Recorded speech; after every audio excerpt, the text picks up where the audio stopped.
Wakey bakey BitMonger family. Hope you guys are all doing great today. Coming at you from Thailand. This is the BitMonger.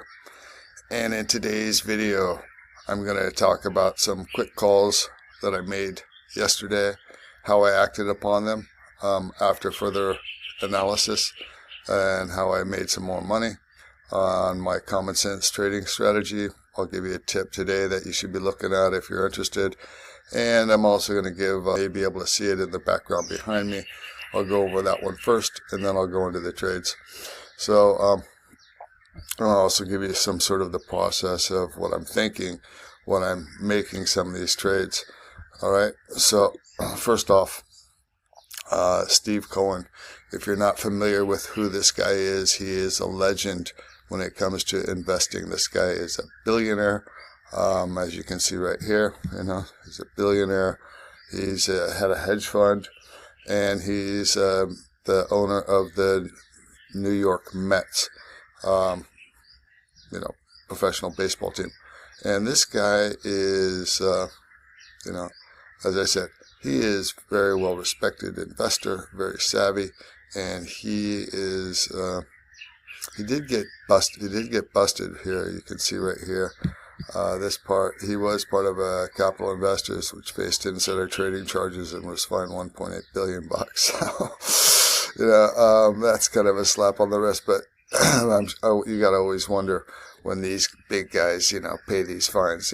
How much money did they make? Though, oftentimes they've made a lot more than what it's more like a tax than anything else. It's like a high tax. Anyways, this guy, recently I had heard. Had bought some MicroStrategy stock, and I talked about MicroStrategy, and guys, this is a high risk bet, of course, so you have to be very careful. I wouldn't allocate a huge amount to it, but it's something that gives you kind of like a leveraged Bitcoin play. There is concerns that it could get delisted. There was some FUD, but it's legitimate FUD. MSCI had talked about delisting it from being included in these funds, in which would get, a continual basis bid monthly from U.S. investors that are, allocating into their pension funds or, their retirement funds, because they just have those on automatic buys. The MicroStrategy was included inside that index. And if for some reason it gets kicked out of it, it will no longer get that bid. But anyways, this guy, Steve Cohen, recently, I asked it, did he recently make a purchase? I wanted to find out whether or not that information is true. If it is, I'd like to know what these big guys are doing that are highly successful. And it says, on or around December 6th, 17th, 2005, 0.72. That's his fund that he runs now. I don't know if it's a fund or just a investment company, but anyways, acquired 390,000 shares of MicroStrategy valued at approximately $65 million. This increased their stake from a prior position of 133,000 shares.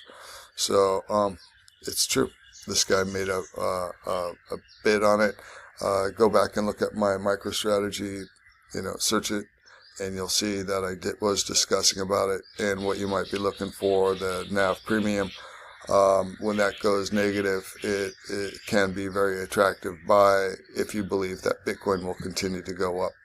All right, so yesterday I talked about something in this video here. I was talking about my trade that I made, and then this came across my radar. I was talking about using Bitcoin as a North Star. But listen to what I say here, guys, and you will see what I was saying here. See, these things had just huge run-ups. So these would be interesting to look at. This one here looks interesting. Midnight, I will go back and I will look at it to short this one later. All right, so you can hear me saying it right there, guys. And I did. I went back, I looked at it, and check it out. Kaboom. I just made 23% on that short. A nice little snap up, about $500 or so. And that's lovely. Made it in, before lunch. on that single trade. And in what I'm looking at right now currently is this coin, Humanity, and it had just had a massive run up. If you look here in the past 24 hours, it's up 40%. And we can see it also falls into my category. It's in the top 300. It's 173. I always want to do a little bit of checking to see what's going on, but let's continue to look at some of this data here. So it's got a market cap of $378 million. Okay, it's got a fully diluted valuation of $2 billion, and that is just insane. I mean, I don't, this number is like, really, is it really worth that much? How is it worth $2 billion? Oh my God, I find that really hard to believe. Outstanding token value is just huge. You look at this, the circulating supply. It's got this many circulating. It's got an outstanding supply of that. I don't like when I see that type of stuff. I don't like it, guys. And then I look at this chart and I see it's just absolutely ripped. We look at this and 7 days it's up 191%. Well, the rest of the, as you know, if you're following the market, the rest of the market is, hasn't gone up that much. It's been trending. Bitcoin has been trending. Remember, Bitcoin's your North Star, and Bitcoin has been trending in a range, and we have been in a downturn market. And when I see something like this, it screams, okay, let's look at it. Let's potentially short this baby. So let's take a look at what it's doing. We can see it's already ran up quite a bit. We can see that this is showing that it was overbought when it gets up into these areas here on the RSI. That's showing that it's overbought, and we can see it rolling over. Okay, we can see that this is the MACD. Both of these are lagging indicators. I personally like the RSI better than the MACD, but we can see that they're rolling over, right? We can see these things are starting to roll over. And when we start to roll over, that means and volume's going down. That most likely these are about to dump. So this is something that I'm looking at. I already put a small short in on it here. I think was my entry. It was close to like 21 cents. It was a little under 21 cents, and so I'm in a short on this one now. You might want to watch it. Maybe it comes back up here and rolls over, or maybe it continues to go on. So what is this coin that we're looking at anyways? So I looked at it, and basically it's a proof of humanity. Verifies users are real, unique humans, not bots. Biometric verification. This is going to probably get some pushback. Most people don't like that. ZK knowledge proofs, and if you guys aren't aware right now, this is the hot thing. ZK knowledge proof, Zcash. These are privacy attributes that are, catching big bids right now. But, how long will that attention last? I don't know. I think it does have some staying power. I owned Zcash way back in the day, but we'll see. Self-sovereign identity, and so the purpose of this is Humanity Protocol aims to solve the Sybil attack problem. One person creating many fake identities, these spam bots and stuff in Web3, allowing for inclusive access to decentralized apps and finance while protecting user privacy with recent integrations like MasterCard to link human IDs with financial services. So that's a big deal. It did get a partnership with MasterCard. Now, don't get me wrong, guys. Long-term wise, I believe these types of things serve a very good use case, and it just fits in with blockchain technology.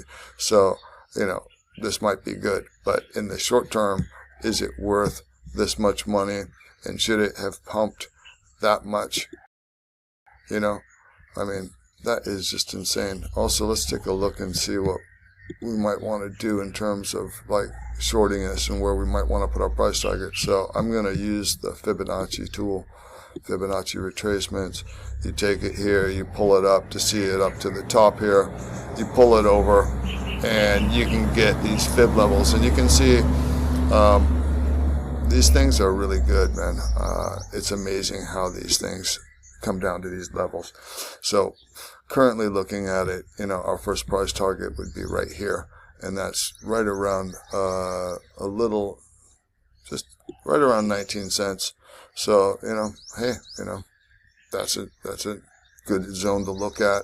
Next here, and you could see where, it range bound in this zone right here too. So you might want to, if you wanted to go for a really short, quick scalp, you could aim for like right at this level here, like around 19 and a half. And then you could put another down here on this fib level of 19. We can see this 50% drawback, the 0.5 pullback is perfectly sitting right in this zone in which it did consolidate for a bit. We're looking at the 30-minute chart, so it wasn't there that long, but it did have a little zone in which here, so I could see it pulling back to this area as well as 18.1, and then the golden pocket down here at 17.3, call it 17.3. So, one strategy that you could do, is if you're looking to make the most of it and you think it's going to really dump, is you could put, ladder out. So take profits when it gets down to these certain levels, like right here, the ones that I just mentioned. So as it drops down, you would be taking profit. If you're just looking for a quick scalp, you might just want to take it here and call it a day and say, hey, sometimes that's good. You never want to be too greedy, guys. I've found that these things can change quickly, and sometimes they'll run up and you'll miss huge gains, but that's okay. If you want to have a strategy in which you take 80% off the table, you make your money out of it and you leave some moon bag there, that's a strategy you can use as well in case you think that something like this could continue to keep going down. But there you have some ideas, guys. And that is what I've been doing. And I hope you guys found it interesting. Hope you have a wonderful day. And monger on.